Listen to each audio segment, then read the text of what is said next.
നമ്മുടെ വനം നിയമ ഭേദഗതിയെ സംബന്ധിച്ച് ഒട്ടേറെ ആശങ്കകൾ സമൂഹത്തിൽ ഇങ്ങനെ ഉയർന്നു നിൽക്കുന്നുണ്ടല്ലോ. 1961 കേരള വന നിയമത്തിൻ്റെ ഇപ്പോൾ പറയുന്ന ഭേദഗതി നിർദ്ദേശങ്ങൾ ആരംഭിക്കുന്നത് 2013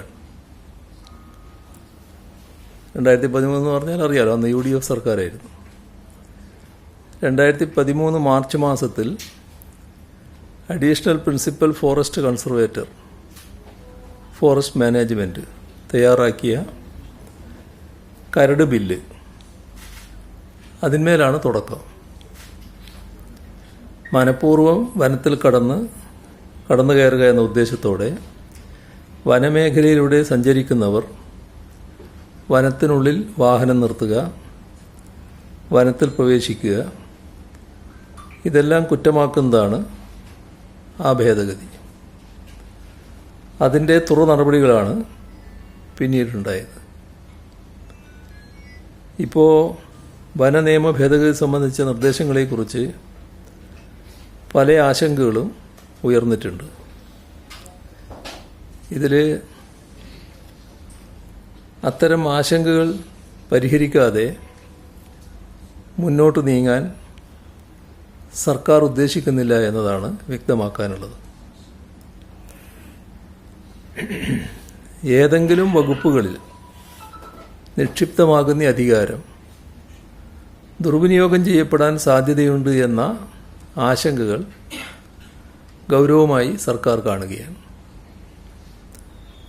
കർഷകർക്കും പ്രത്യേകിച്ച് മലയോര മേഖലയിൽ വസിക്കുന്ന ജനവിഭാഗങ്ങൾക്കും അവരുടെ ന്യായമായ താൽപ്പര്യത്തിനെതിരെ ഒരു നിയമവും ഈ സർക്കാർ ലക്ഷ്യമിടുന്നില്ല. സർക്കാരിൻ്റെ നിലപാട് ഏത് നിയമവും മനുഷ്യർക്ക് വേണ്ടിയുള്ളതാണ് എന്നതാണ്. മനുഷ്യരുടെ നിലനിൽപ്പിനും പുരോഗതിക്കും അതിലൂടെ പ്രകൃതിയുടെ വിശാലമായ സംരക്ഷണത്തിനും പര്യാപ്തമായ നിലപാടുകൾ സൂക്ഷ്മതലത്തിലും സമഗ്രതലത്തിലും കൈക്കൊള്ളണമെന്നതിൽ തർക്കമില്ല. വനസംരക്ഷണ നിയമത്തിൻ്റെ കാര്യത്തിലും ഇതുതന്നെയാണ് സർക്കാർ നിലപാട്. ഇവിടെ നമ്മൾ ശ്രദ്ധിക്കേണ്ട ഒരു കാര്യം, കേരളത്തിൻ്റെ ആകെ വിസ്തൃതി 38,863 ചതുരശ്ര കിലോമീറ്റർ.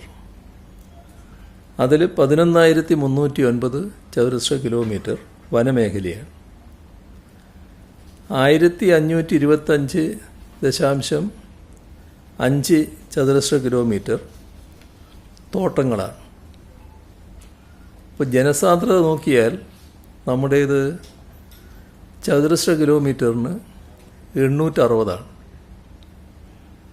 തമിഴ്നാട്ടിൽ 555, കർണാടകത്തിലേത് 319.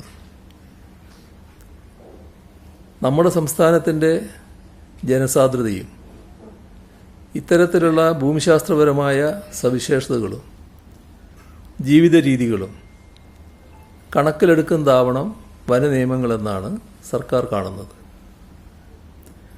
ആ നിലപാടാണ് എല്ലാ കാലത്തും ഇടതുപക്ഷം ഉയർത്തിപ്പിടിച്ചിട്ടുള്ളത്. വന്യമൃഗങ്ങളുടെ ആക്രമണത്തിൽ നിന്ന് ജനങ്ങൾ സംരക്ഷിക്കപ്പെടണം. അതേസമയം നീതിരഹിതമായ രീതിയിൽ വനവും വനവിഭവങ്ങളും ചൂഷണം ചെയ്യപ്പെടരുത്. പ്രകൃതി സംരക്ഷണ പ്രവർത്തനങ്ങളിൽ വെള്ളം ചേർക്കരുത്. ഈ സമീപനമാണ് സർക്കാർ ഉയർത്തിപ്പിടിക്കുന്നത്. അതിലൊരു മാറ്റവും വരുത്താൻ ഉദ്ദേശിക്കുന്നില്ല. നിലവിൽ വനഭേദഗതി ബില്ലുമായി ബന്ധപ്പെട്ട ഒട്ടേറെ പ്രചരണങ്ങൾ നടക്കുന്നുണ്ട്. ആശങ്കകൾ സൃഷ്ടിക്കപ്പെടുന്നുമുണ്ട്. ജനങ്ങളെ പ്രയാസപ്പെടുത്തുന്നതോ ആശങ്കയിലാക്കുന്നതോ ആയ ഒരു നിയമഭേദഗതിയും ഈ സർക്കാരിൻ്റെ ഭാഗത്ത് നിന്ന് ഉണ്ടാകില്ല എന്ന് ആവർത്തിച്ച് വ്യക്തമാക്കുകയാണ്.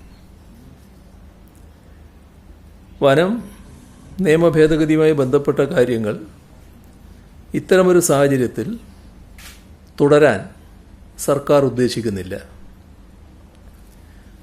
വന്യജീവി ആക്രമണങ്ങൾ തുടരുകയാണ്.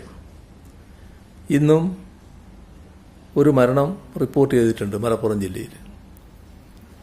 ഉച്ചക്കുളത്തെ സരോജിനി കാട്ടിൽ ആട് മേയ്ക്കാൻ പോയപ്പോൾ ആക്രമണത്തിനിരയായി എന്നാണ് പ്രാഥമിക വിവരം.